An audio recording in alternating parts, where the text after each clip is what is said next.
Good morning every بڈی. مسیح میں آپ سب کی سلامتی ہو. میں خدا کا خادم پاسٹر اعجاز یوسف آج صبح آپ سب کے ساتھ لائیو ہوں، اور میں تھوڑی دیر کے لیے آج سیاق و سباق پر یا بائبل کے کانٹیکس پر آپ کی توجہ مبذول کروانا چاہتا ہوں، اور یہ بتانا چاہتا ہوں کہ بائبل چونکہ لوگ صرف شرعی یا قوانین کی کتاب سمجھتے ہیں اور سمجھتے ہیں کہ صرف اس میں شریعت کے مطابق کوئی سزا کی بات کی گئی ہے، مگر یاد رکھیے یہ کتاب تمام اقوام کے ساتھ اور انفرادی طور پر بھی ہر کسی سے، یعنی یہودیوں سے، غیر قوم سے، بلکہ مسیحیوں کے ساتھ بھی بات چیت کرتی ہے. اس میں پرانے عہد نامے کے یہودیوں کے مقاصد جو شریعت کے متحد تھے وہ بیان کیے گئے ہیں، اور اسی طرح نئے عہد نامے کے جو مصیبتوں کے دور کے لوگ ہیں ان کے مقاصد بھی اس میں درج ہیں.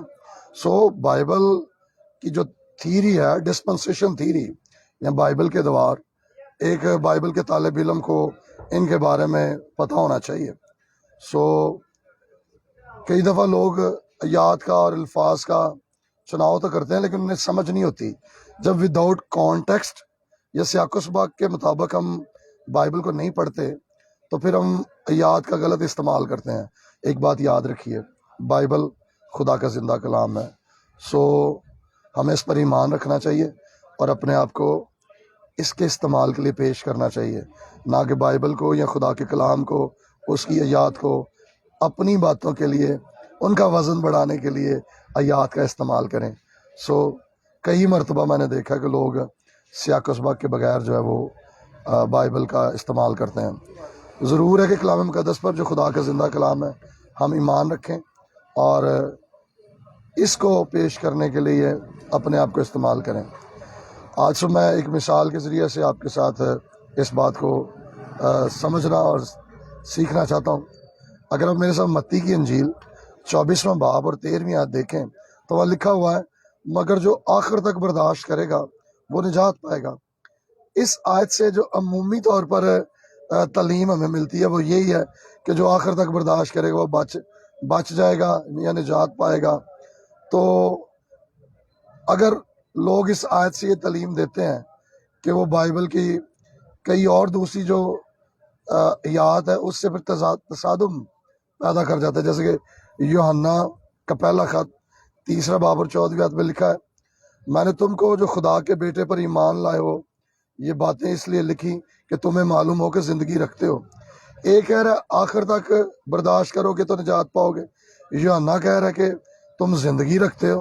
تو پھر اس طرح سے آیات میں آپ کو کنٹراڈکشن یا تصادم جو ہے وہ ملے گا. اس طرح اگر یوحنا کا دوسرا خط آپ دیکھیں تو اس میں بھی 3 آیت کی 14ویں آیت میں یوں لکھا ہے، ہم جانتے ہیں کہ موت سے نکل کر زندگی میں داخل ہو گئے کیونکہ ہم بھائیوں سے محبت رکھتے ہیں، جو محبت نہیں رکھتا وہ موت کی حالت میں ہے. کیا ہم آخر تک نجات کا انتظار کر رہے ہیں؟ میرے عزیزوں، یسوع مسیح نے کلوری کے مقام پر ہمارے لیے آخر تک برداشت کیا اور ہم اس پر ایمان رکھتے ہیں کہ وہ ہمارا نجات دہندہ ہے. پھر یہ کیوں اور کس لیے آخر تک برداشت کرنے کی بات کی گئی ہے؟ اس کا سیاق و سباق اگر آپ پڑھیں تو یہ آپ کو بڑی مصیبتوں کے دور کے بارے میں، ٹریبولیشن پیریڈ کے بارے میں بیان کرتا ہے. اور متی 24واں باب اور 21ویں آیت اگر پڑھیں اس میں یسوع نے کہا کہ کیونکہ اس وقت ایسی بڑی مصیبت ہوگی کہ دنیا کے شروع سے نہ اب تک ہوئی نہ کبھی ہوگی، لہٰذا یہ آخر مصیبتوں کے دور کا آخر ہے، یہ آپ کی زندگیوں کا آخر نہیں ہے.